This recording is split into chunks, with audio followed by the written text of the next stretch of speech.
Hey there, Quillers. Jake Lloyd here, producer of Don't Quill the Messenger and co-founder of Dragon Wagon Radio. I just wanted to take a quick moment to tell you about my debut feature film, Pinch. Pinch is the story of two strangers brought together by the chance to own a rare and valuable sports collectible. But to do so, they're tasked with stepping out of their comfort zones and onto a baseball field. It is a story about marriage, family, how we define success, and how sometimes it's hard to look beyond our own insecurities. I made Pinch with no budget, no crew, just a ton of heart, and I am thrilled to share it with you. It's available for rent or purchase digitally on Prime Video. Visit pinchmovie.com and follow @pinchmovie on Instagram for more info on this charming little movie that means the world to me. Thank you so much for listening to Dragon Wagon Radio. I appreciate your time, and I hope you enjoyed today's episode of Don't Quill the Messenger. Cue the music. It's the greatest mystery in literary history. A divisive question with highly contested answers. Who was the writer behind the pen name William Shakespeare? Welcome to Don't Quill the Messenger.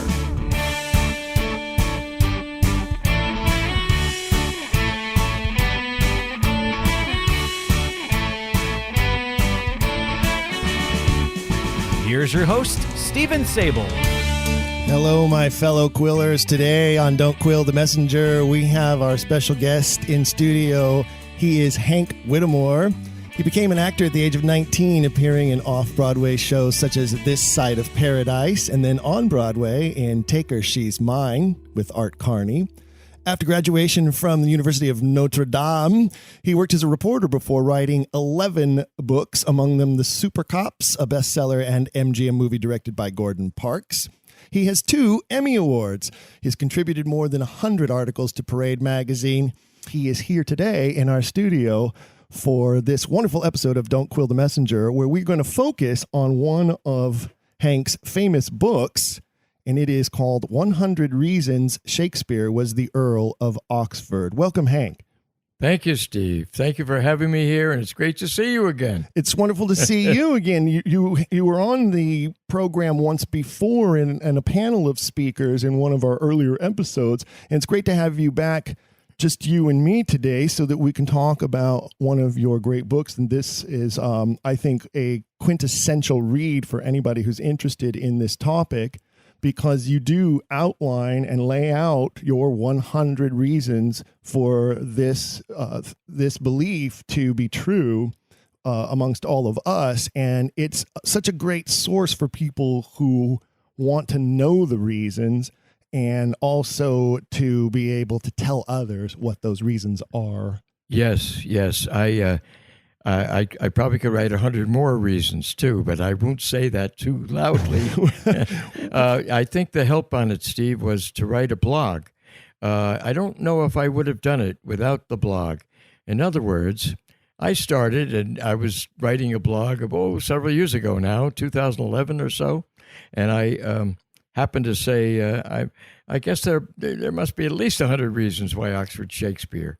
And after I did that, the next day I woke up saying, I better put my money where my mouth is, you know? And so I did one at a time without any schedule.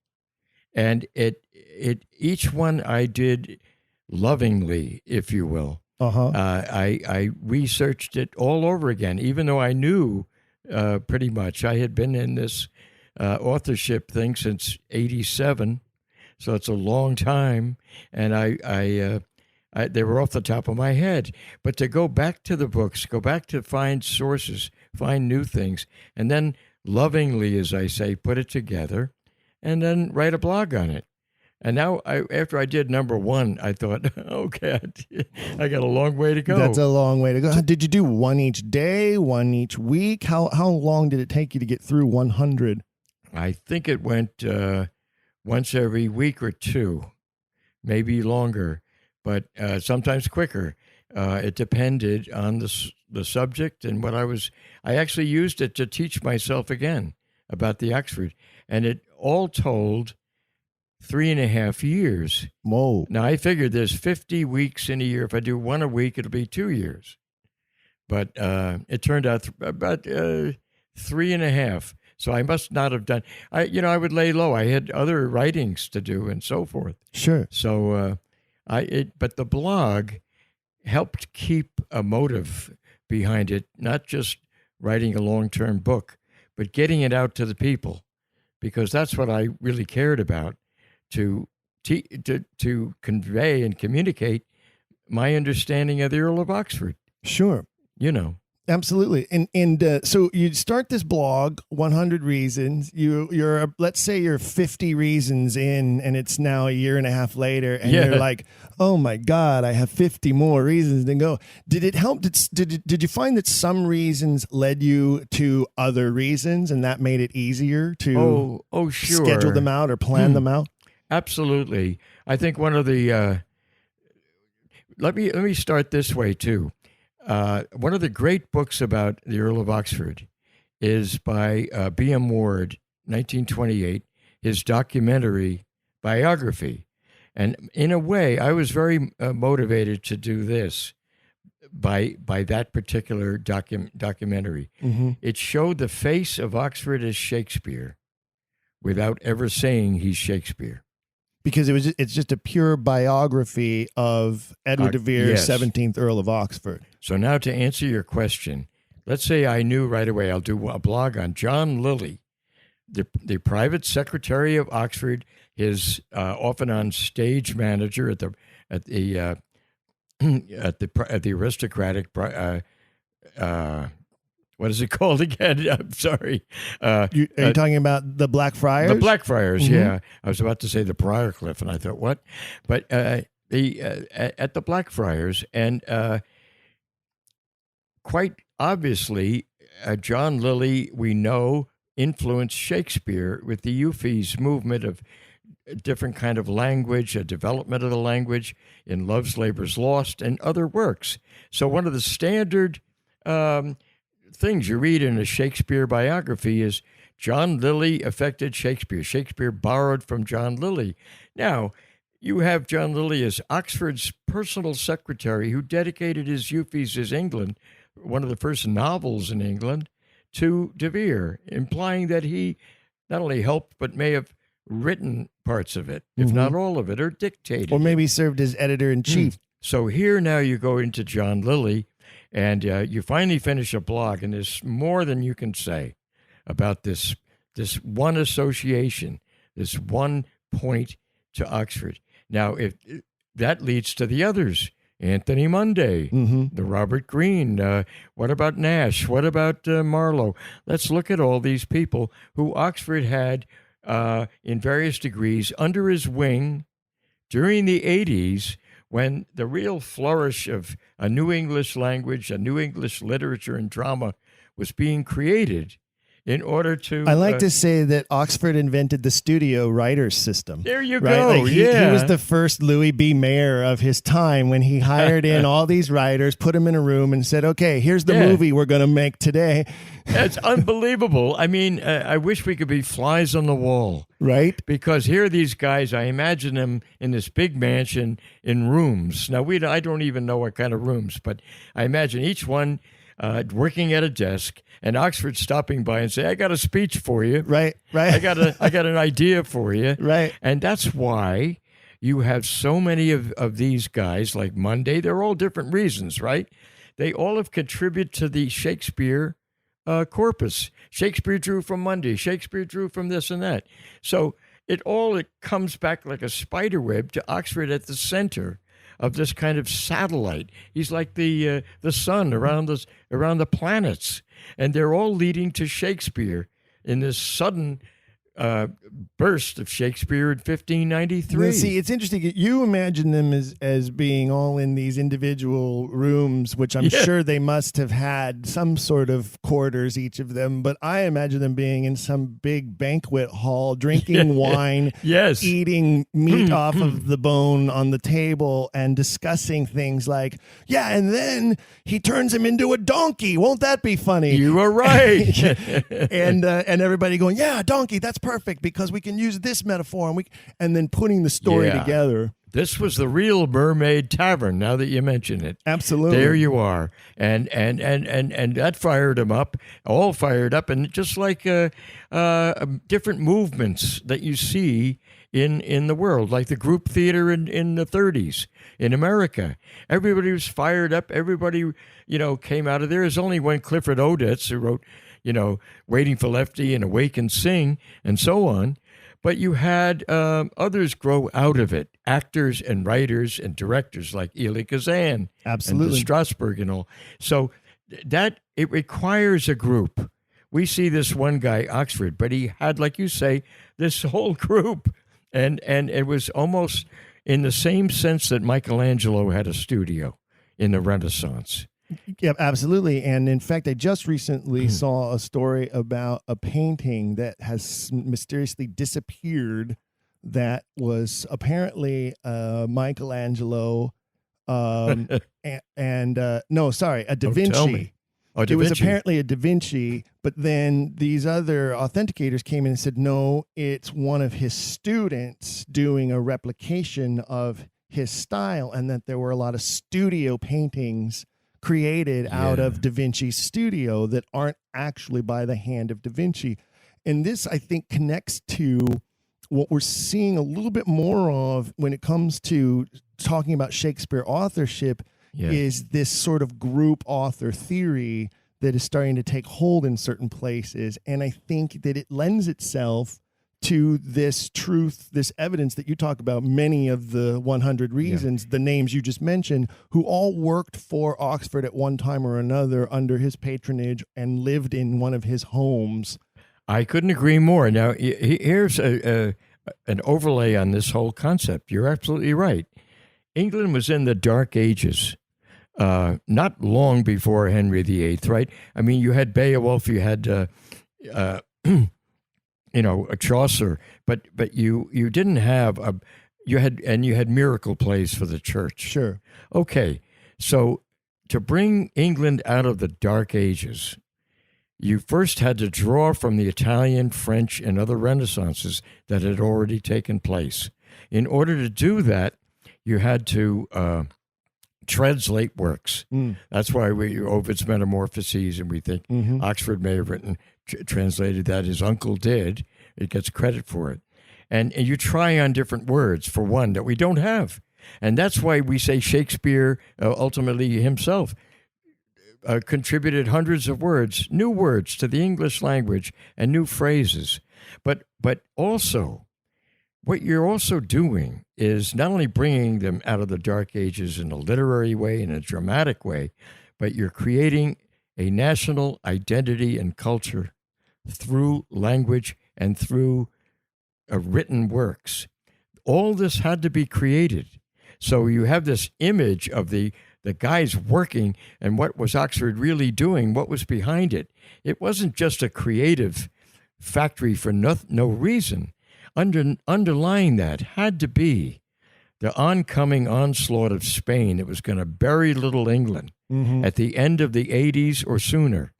Once they declared war, you notice in 1584, the Anglo-Spanish War was declared officially.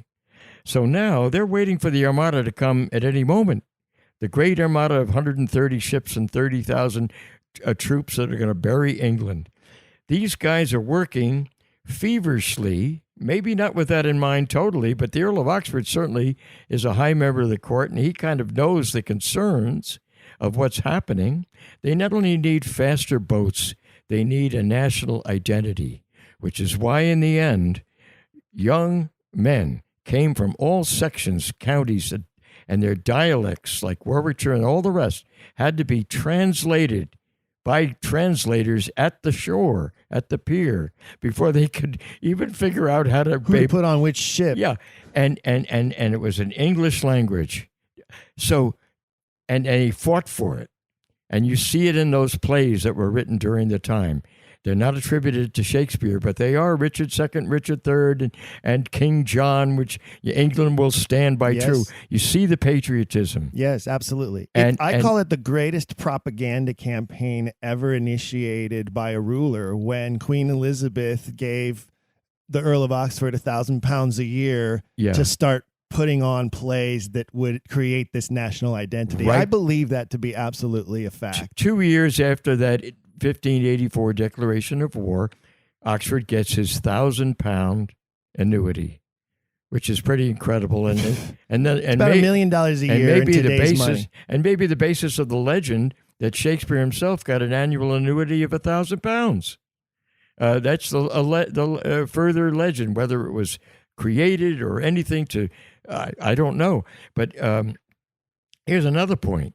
That reason, with all the writers, now each one is a different reason, right, leads to another thing. The early Shakespeare history plays that Ramon Jimenez has in his book outlines a lot of them, how their plots, their scenes, and some of the dialogue are absolutely transposed by Shakespeare. They can't explain this now. They think he must have been an actor who memorized these plays in the 80s. No, it can't be. It's like this miracle took place, and he was a plagiarist. And of course, that's silly. The natural course of things would be you rewrite your own stuff, you revise it. Everything I've ever worked on that was a new work began with a first draft, a second draft, a third, sometimes a 10th draft before you finally like, okay, this is good. And another thing that happens, because you know this, you're an actor, you've been in several plays, you know how the process works. And especially if it's a new work, occasionally some lines are being changed in rehearsal. And the final product isn't the final product until opening night. Especially if it's a new work and the author is around and involved, which is what you hardly ever want to be true. However, because then when you do want to change a line, they're like, no, don't change my beautiful. But I believe that De Vere was as much a director as he was a writer, and that he had a hand in the staging of these plays. Well, I agree with you totally. Now, we're both from the theater, right? And we both know about the collaborative efforts and what our inspiration comes from. And now I'm also a writer and who's published, right? So I have looked at all the biographies of other writers. And if you got a guy like Hemingway, for the longest time, he wanted one editor. And Thomas Wolfe and Fitzgerald, they wanted Max Perkins, they wanted Scribners, and in other words, they wanted a home. So look what Shakespeare did. First, he gets a theater company that is exclusive for his new works under the Shakespeare name. Absolutely exclusive. Then they're looking for a home. I believe they wanted the Swan, which was the largest. Then the infamous Robert Cecil, the son of the great Lord Burleigh, was the chief minister. He shut down that theater. He caused it to be shut down through a scandal. Then they had the Curtain, and finally they built the Globe. Now, you have one company, one outlet, and if, as you say, if he's part director and all the rest, he can communicate with these same people, Burbage, Kemp, the great, look, they put together such a great company. And then when they issued them in printed form, these are the basis of the works we have today. The folio changed some because they were probably different drafts and so on. But basically, those revised works are the great works. Hamlet was an early thing when it came out in 1603. Oxford died in June of 04. 3 months later comes out Hamlet, second quarto, and it's almost perfect. Right. And I believe it's the one. And when you compare that to the first quarto, you can tell that the first quarto was a draft. It was a scribbling of ideas and thoughts and the beginning of the flesh of a play that later became the most autobiographical of all the plays. I mean, I think the entire canon is a giant autobiography, as are the works of most writers. But I think that ultimately, when you look at it, you see Hamlet as being me. Hi, I'm me, and this play is about me. Absolutely. Now, that was my first reason. I mean, is that reason number one in the book? I'm going to turn. I have a copy of the book right here in front of me. I'm not sure if it is. I know that books don't do well on the air, but I'm going to go reason number one, chapter one, A Man of the Theater. Okay. Now, that it was a whole chapter that when I was finished with the blogs, they were at random. I didn't have a plan. I did the 100. and then it took me a couple of months, 2 or 3 months, to order them correctly. The second one is all about Hamlet, second chapter, and those are the blogs about that. And here's what, again, being from the theater, here's what moved me a great deal. I loved the play Hamlet. I was in it in college in the Urtes, and I would stand in the wings and listen to Hamlet and memorized all the soliloquies. I could walk the river for years after. Oh, what a rogue and peasant slave you are. You bet. I never felt I could do it very well, but man, I loved it. And then I studied playwriting. I've studied, I write film scripts too. And I know that you have a high point, a climactic point, and after which there's a resolution. It's either a comedy or a tragedy, depending on what that point is. Hamlet, high point. You would think it's a fight. You would think it's any possible kind of confrontation. It was putting on a play to catch the conscience of the king. Yes, absolutely. And once he does it, there's not much to go in the play, and it's all action. And what he knows is two things. One, I caught the murderer. I know it's the king, my uncle. Two, I know damn well that king's going to murder me if I don't murder him first. I got to get away and this and that. So the whole thing changes dramatically. He used it as a play. Now, our theory of Oxford, and I think it's absolutely true, is that he performed those comedies that we know as Shakespeare comedies. He wrote them as early skits that were probably nowhere near the absolute finished Shakespeare plays, but they were for the court. They were the Saturday Night Live. They were the CNN and Saturday Night Live on occasion, of right? the English court, absolutely, and they were written for that specific audience as well. So then you get into other reasons. It's an endless. I mean, you get into Christopher Hatton as Malvolio. I love that one. Okay, that sort of thing. But there are other reasons too. I mean, I don't want to skip over things, but we can't name all the 100. No, obviously. there's no way we go through all 100 reasons. But once you get Hamlet, then you look at the Courtier Preface. The Courtier Preface by Oxford, a brilliant epistle, well written, well beyond his time, given from the court, from the royal court in early times. He's like 22 years old, and we know from our biographies of Shakespeare and all the rest that the Courtier, as a book from Italy, had to be it was a translation that Oxford was writing a preface for. The Courtier was one of the chief models for Hamlet. Yes. And here's Oxford so close to the Courtier, who puts on plays for the monarch. It was a noble. I love you made it's such a brilliant point to point out that the climactic point of the play, Hamlet, involves a play.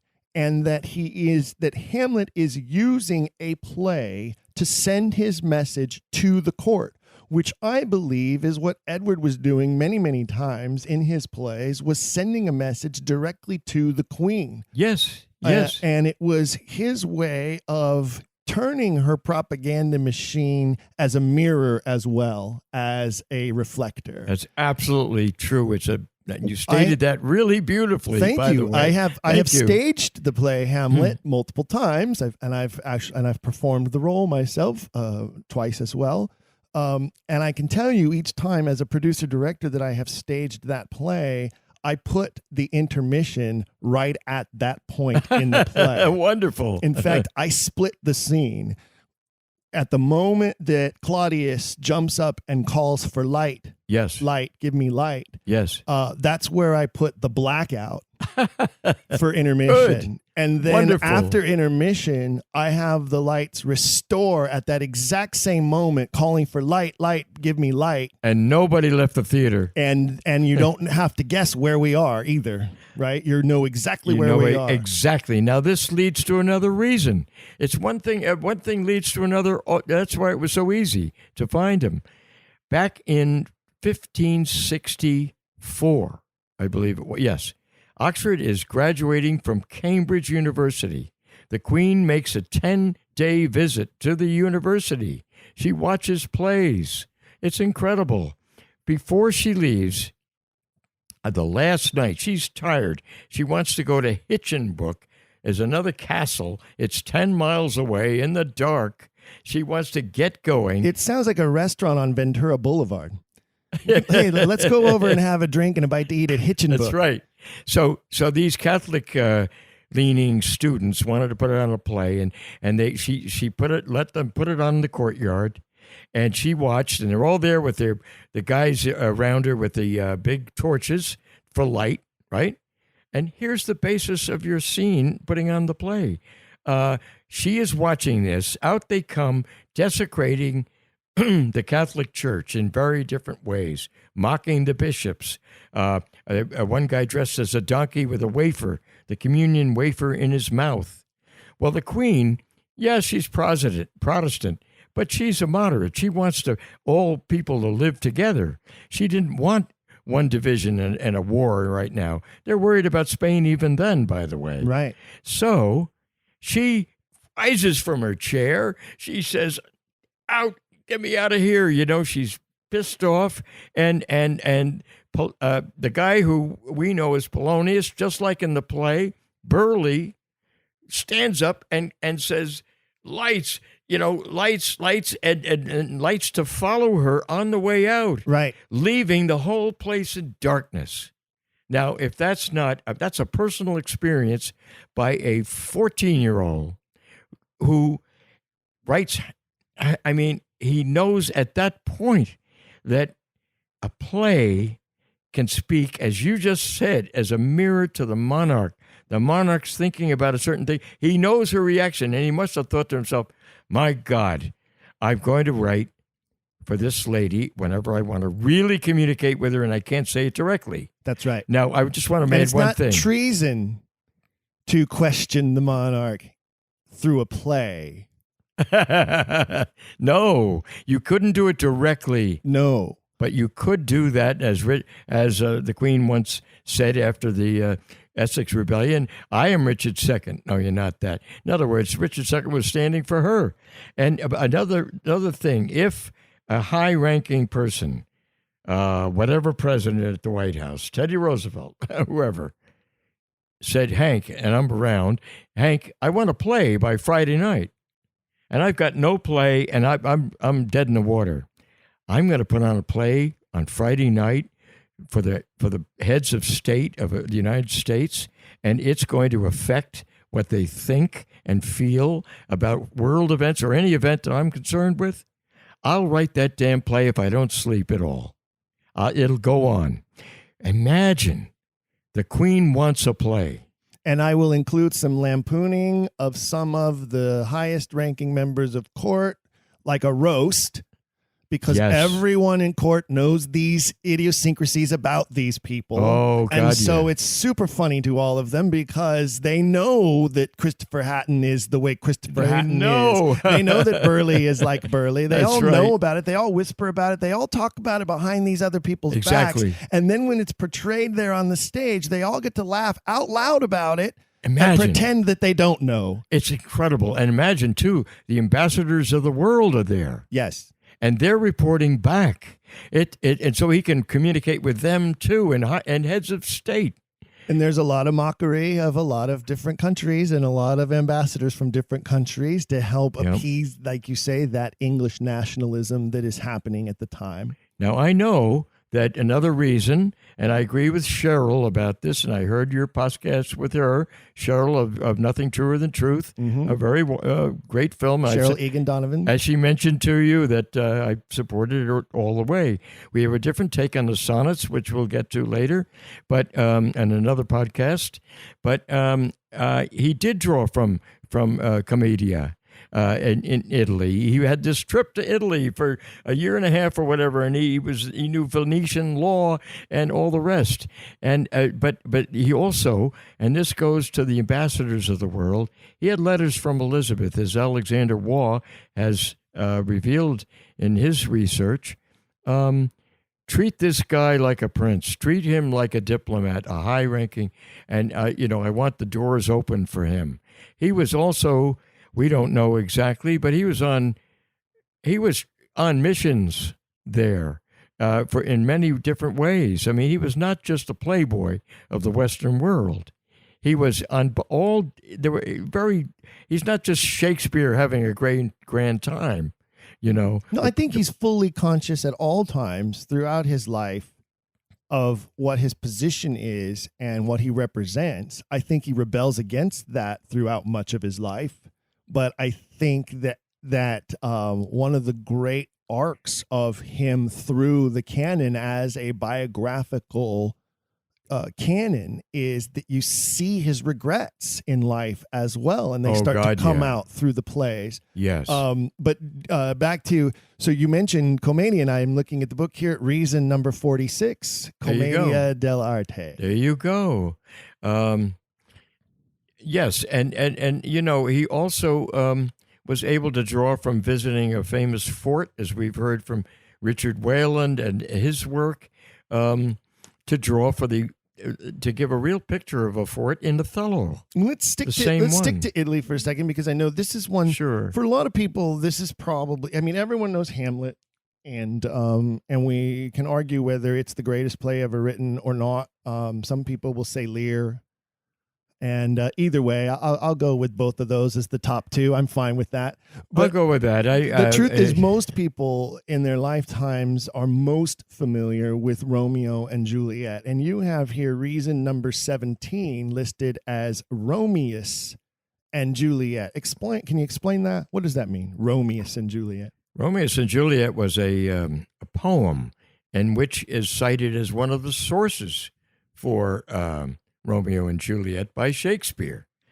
It was written by I forget the name of the person, Arthur Brooke. And Arthur Brooke is lost at sea. Edward de Vere used a lot of different names or no name, and you could see his hand here of the young de Vere, and different of our scholars, Oxfordian scholars, have converged on this, and Paul Altrocki, for one, says there's no question that this was written by de Vere as well, and therefore, again, here Romeo and Juliet is drawing upon his own work.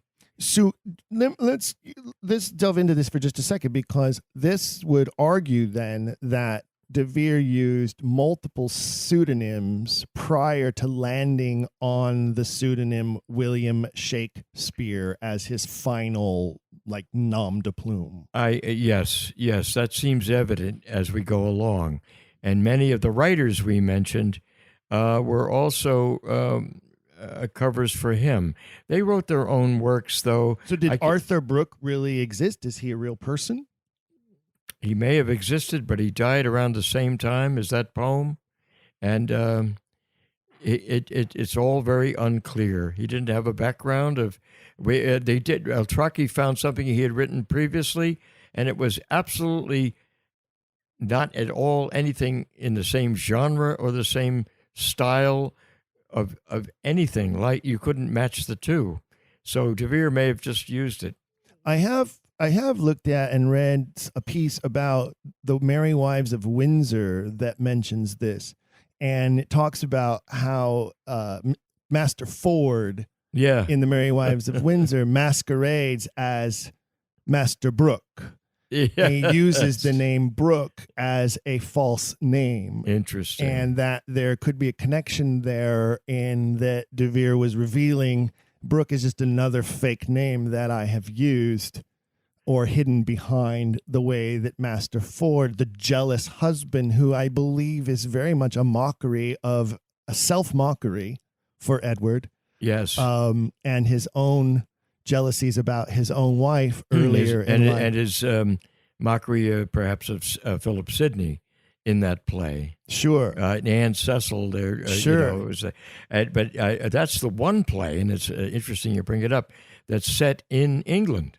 I mean, not aside from the history plays. Right. The one and only creative thing.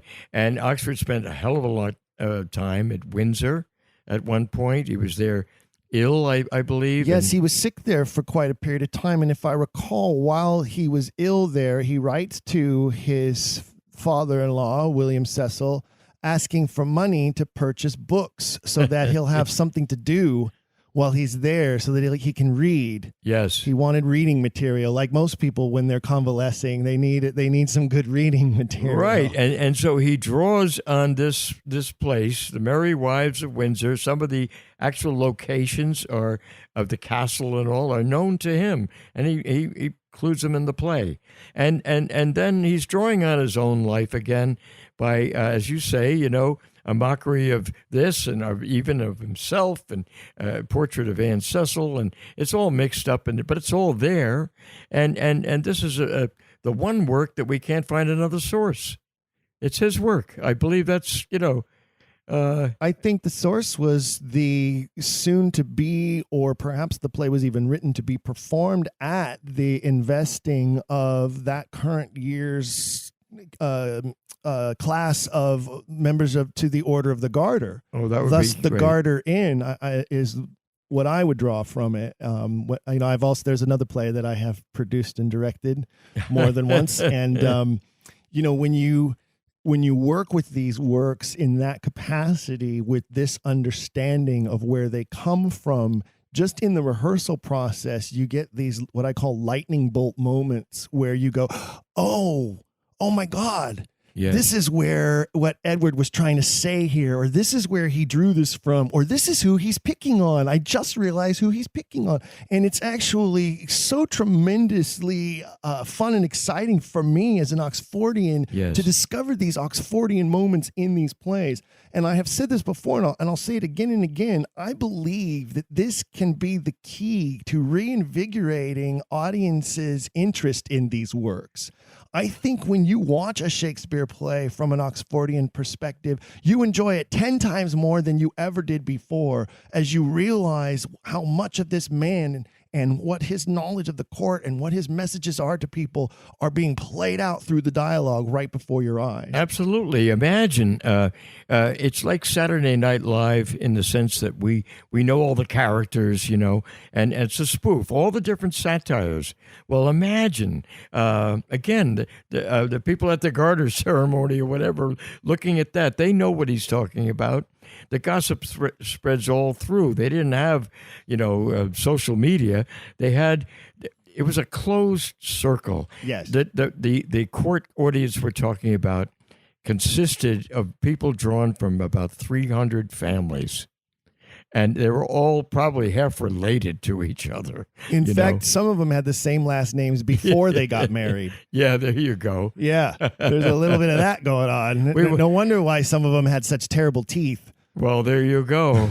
There's a lot of inbreeding going on along those royals up there. Yeah, there's some things about a census where they put N for normal, for the people. And in Norfolk, they put NFN. And nobody knew what that meant until somebody finally found out that it was normal for Norfolk.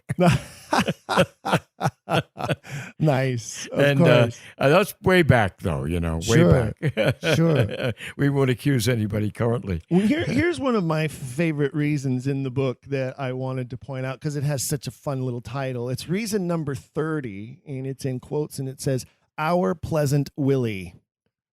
Yeah. Can you tell us about our Pleasant Willie? Tell us about this Pleasant Willie. Well, first of all, Oxford was very connected to the Spencer, that Spencer work that was, I think, 1580. Edmund Spencer's Fairy Queen? No, prior to that, the Shepherd's Calendar. Okay. And I believe it's in one of the eclogues for one of the months where he has a portrait of Oxford and Philip Sidney. And Oxford is Willie, and Sidney is Perigo. Okay. And they're having a roundelay, a back and forth volley, and making up sentences and words for each other. And apparently this is what was done with Oxford and Sidney, and it was just a parody of what they already were doing. And as you know, there was that rivalry all the way through. and even the tennis court quarrel and all this stuff between Oxford and Sydney. They couldn't draw swords against each other, so they drew words against each other. They used Right. rhetoric and their wit to slice each other down. And Oxford was furious at Sydney because he found him to be a pompous ass and who was filching his own work and passing some of it off as his own. And so there was all this stuff. This was, really going on. And I think he always kind of just looked at Sydney as child's play. But, well, he was technically beneath him in status, right? And isn't that that famous tennis court conflict that they have? The Queen had to intercede, and when she does, she orders Sydney to apologize to Edward because Edward is of higher rank. That's right. Now, I wanted to follow up on your question. What you're referring to is a poem by Spencer that was published in the 90s, in which he comes out and says, "Our pleasant Willie is dead of late. He's sitting in an idle cell." And here's Willie again.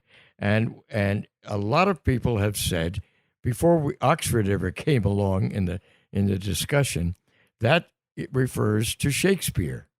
Now, in 1920, when Thomas Looney identified Oxford, over the years, those scholars have began to back away from that identification. Why? Because he wasn't dead of late, but Oxford had buried his name, at least in the present, under a pseudonym of Shakespeare. Mm-hmm. He had transferred that identity. The thinking was that later, posthumously, he could be identified. So that's another matter. There were 2 burials. This is the first one, just a cover of using a pseudonym. Our pleasant Willie is dead of late, and something had happened. Something had happened. He's reflecting some kind of knowledge, Spencer is, that the Earl of Oxford has been muzzled by the Queen. Right. He got slapped. And if he's going to put out his stuff and the revised plays and those poetry, the 2 narrative poems, he better do it under a pseudonym and make it a big splash with it. Now, William Shakespeare is almost obviously a pseudonym, like Martin Marprelate, marring the prelates. Shakespeare is really a guy with a pen shaking the spear of his pen. Right. A writer. I'm a warrior with my pen, maybe. It's all that connotation. You can find one of the biographies. Why William? Why Willie? Well, that's also a play on what his nickname was. Willie was a name for a poet, too.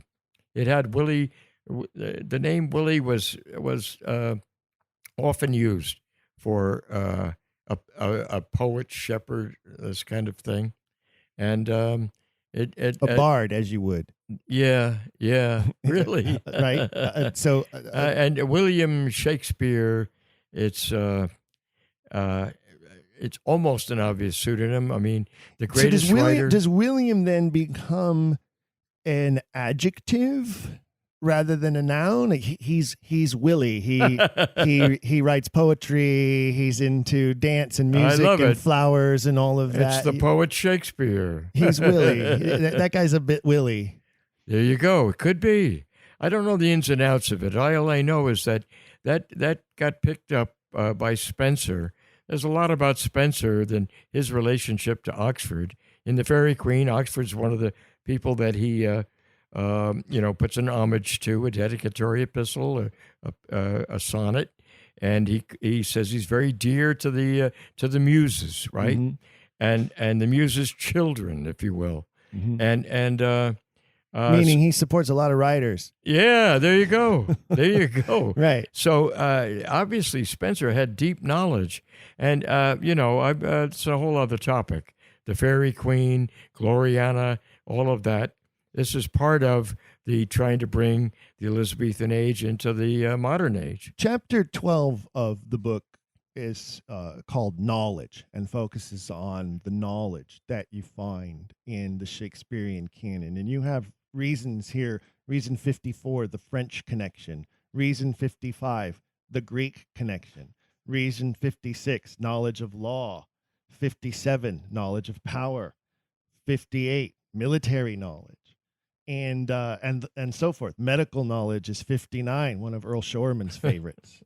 Yes. See, reason 60, the sea and seamanship happens to be one of my favorites because there is no evidence whatsoever that the guy from Stratford ever stepped foot on a boat, let alone even went to a harbor ever in his whole lifetime. Yeah. Listen, this kind of thing, you'd pick up those different aspects. There are books. You could go to the library, a good library, and find Shakespeare in medicine, Shakespeare in law.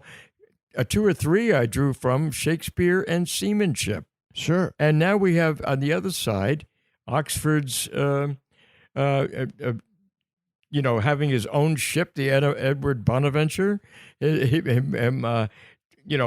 Obviously having a lot of connections with the water. Well, and one of my favorite connections, there are two great connections to the sea with Oxford and the Shakespearean canon. One, of course, is the pirates. They get a lot of attention. That was a reason. The pirates in Hamlet are definitely a reason. And unfortunately, they almost always get cut from every production of that play. Oh my God! But there's a producer-director idiom that goes along with that. When you're working on a production of that magnitude and you're having to deal with small problems that are getting in the way of dealing with what you really should be dealing with. For instance, if you're producing Hamlet, but you have to be dealing with these actors who are the pirates and their costumes and their problems, rather than giving your time to the actor playing Hamlet, you say, I'm dealing with pirates.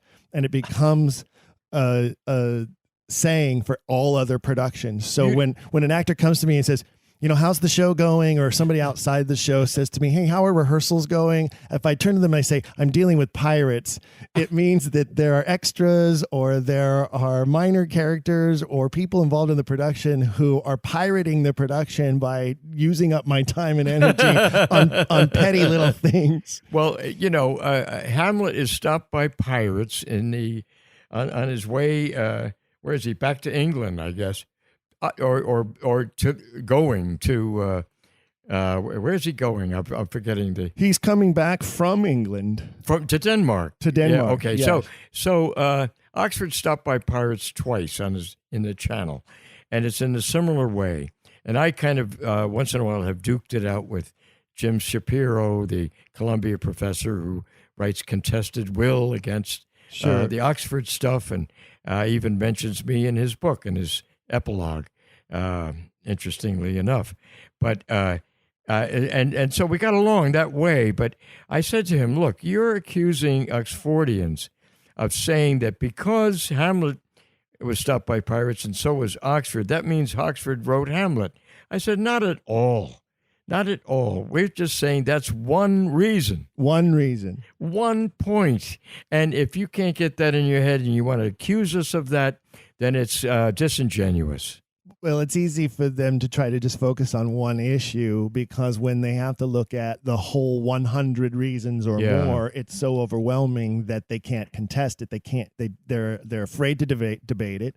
We've had an episode where we talked about how they were offered a large sum of money to engage in a debate over there at the Birthplace Trust. Yes. And how disingenuous they are, and how much money they make off of keeping this mythology going. But the second one that involves the seamanship and ships is Merchant of Venice.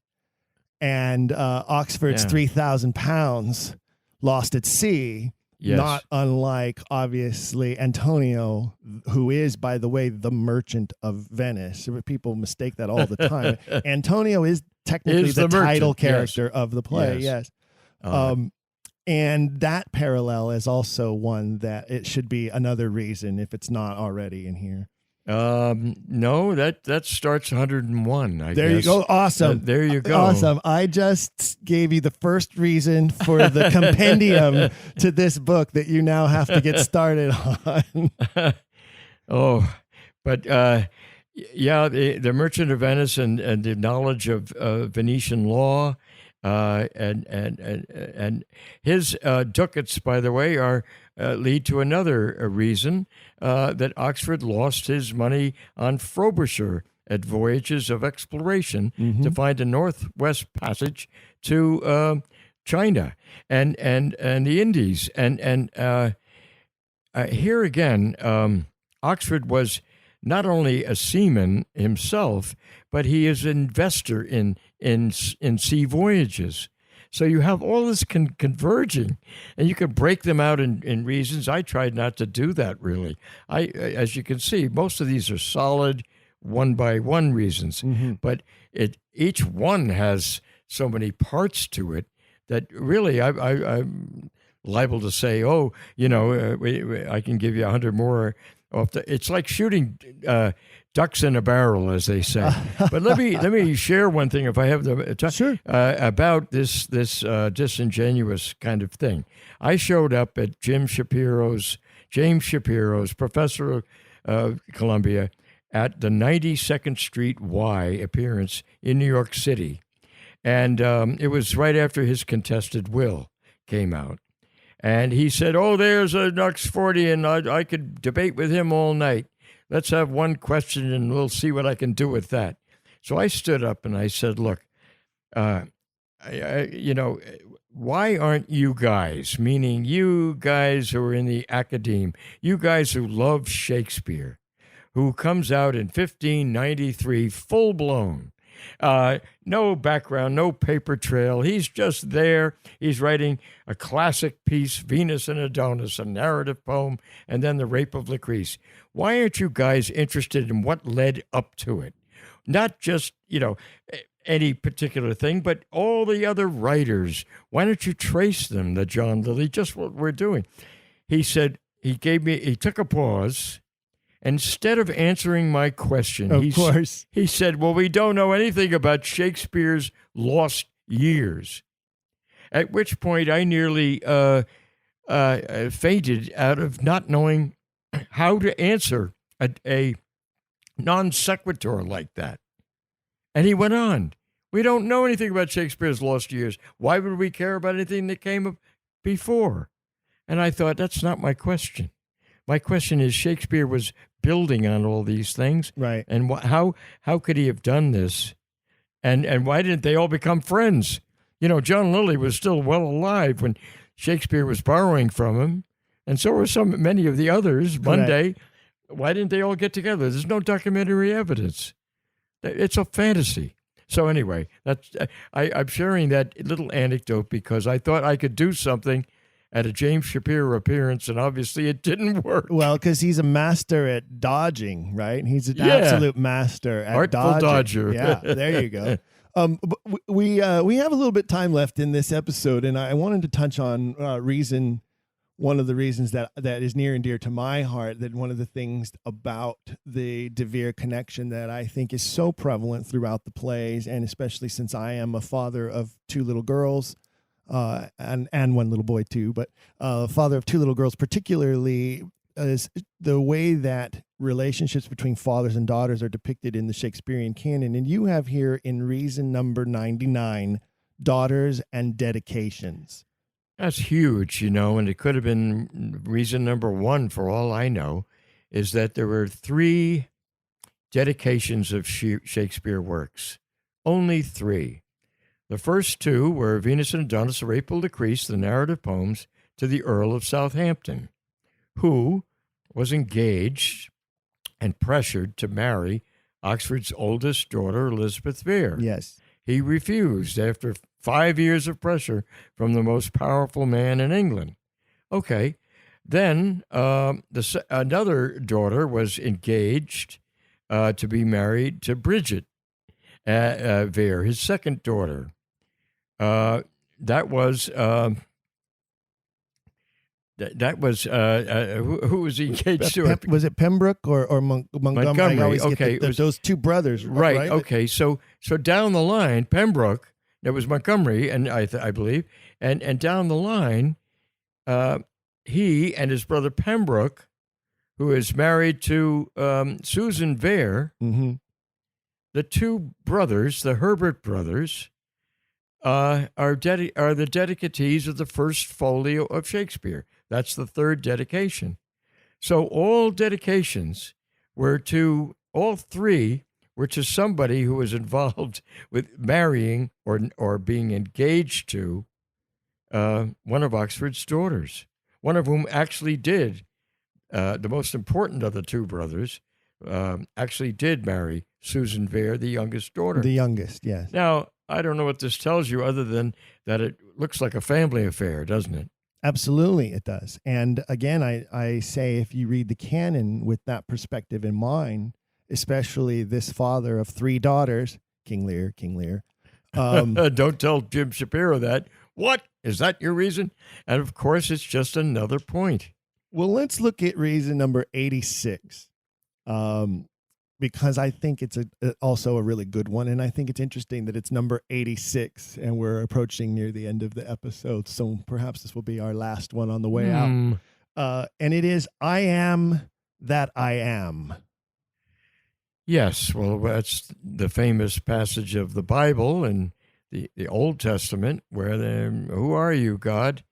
And he says, I am that I am, to Moses. Mm-hmm. Oxford has a letter to Burleigh in which he's chastising this great man for spying on him. And, of course, we know Polonius, modeled on Burleigh, is a spy on him in Hamlet. Yes. And he says, I am that I am, and those who... Now, then, in an Oxford, in a Shakespeare sonnet, near the end of his whole sequence to the young man, says, I am that I am. So he's got the two. It reflects his letter and it reflects the Moses. Now, I don't know any other writer who compared himself to God in that way, in such a haughty manner. Both. I don't know. Some people would say Hemingway thought he was God. Well, he did. And if he said, I am that I am, I'd love to know it. I doubt it. But that's true. They're all very arrogant in many ways, and they're some of the greats, right? And so he said to him, both for that reason and being a great writer, but get off my back. I am who I am, but he borrowed that, which is incredible. Imagine if you're Lord Burleigh reading from this guy who was your ward, and going to married to your daughter. I am that I am. Get away from me. Leave me alone. Then in a sonnet, he does the same thing, with the same tone of voice, for different reasons, but the same. But to convey the same message. And he even speaks in that sonnet of spies. Which one is that? One something. Well, I know you have another great book on the sonnets, and we'll have to do a whole nother podcast episode about that book and about the sonnets and your book, The Monument. But getting back to Oxford's letters to Cecil, I know one of our very recent podcasts, we had Roger Stripmatter on as our guest, and his new book that explores Oxford's poetry and the references that you can find in Oxford's poetry that are reflected later on in the Shakespearean canon are incredible in the work that Roger has done to put that together. But talking about his other correspondence, the letters that he did write, one of the ones we mentioned was when he wrote to Burleigh saying, give me money for books. And then we see what books he actually purchased. And we go, oh, look, those look like source books for Shakespeare.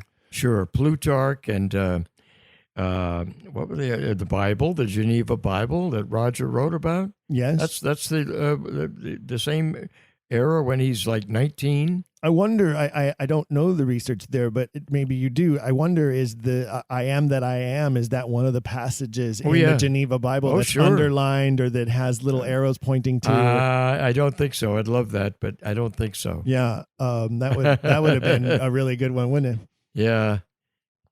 But some of the other things that De Vere writes to his in-laws, particularly first William Cecil and then Robert Cecil, are so so much so reflected, I think, in the canon when you think about the relationship that they obviously had that went back and forth between, I hate you guys, stay out of my life, to times when he was basically pleading with them to help him because now he suddenly needed them, to then the times when he suddenly didn't need them anymore, or the times when he didn't care, quite frankly, anymore. Yes, I find it having to mind your manners in many cases. That burst of I am that I am was fairly unique, because most of those letters there, William Fowler in 1986 wrote this great book, Oxford Revealed, and in Shakespeare's letters, or Shakespeare Revealed in Oxford's letters, I should say. There you go. There are about 50 of them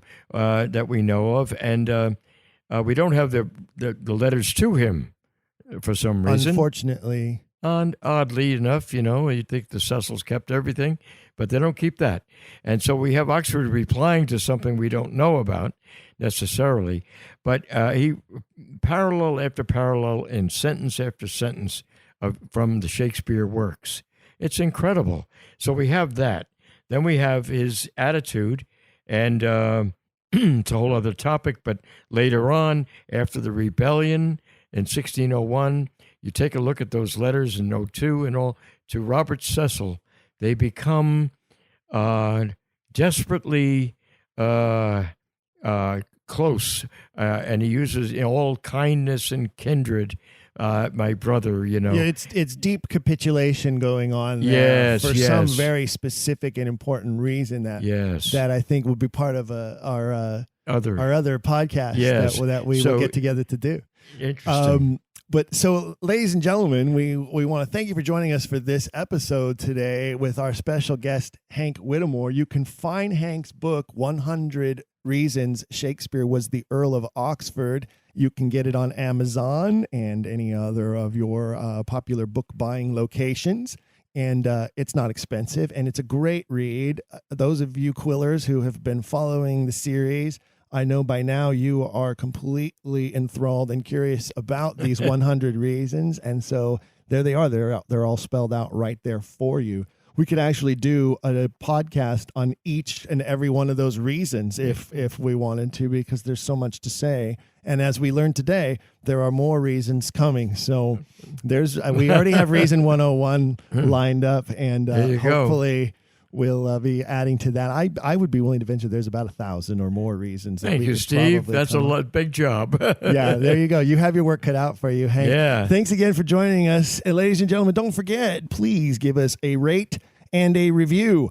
We'd like to see ourselves up there higher on the scale, and you can help us do that by chiming in and giving us a good review for the show. Make sure you get your Don't Quill the Messenger swag on at Dragon Wagon Radio. And I'm wearing one of my wonderful Don't Quill the Messenger shirts right now as we speak. You can find all kinds of fun things. I drink coffee out of my mug regularly at my desk. Hopefully you will too. Keep asking questions. If you've enjoyed today's episode, please leave a rating and review in your podcast player. For even more, visit our website, don'tquillthepodcast.com. There you can find official merchandise in our shop, as well as a link to our Patreon. This show is made possible by people like you. We hope you'll consider showing your support by becoming a monthly patron, where you'll receive bonus material and tons of exclusive perks. You can also join in the conversation on our Discord and by following us at Don't Quill the Pod on all social media. All of this can be found at don'tquillthepodcast.com, don'tquillthepodcast.com.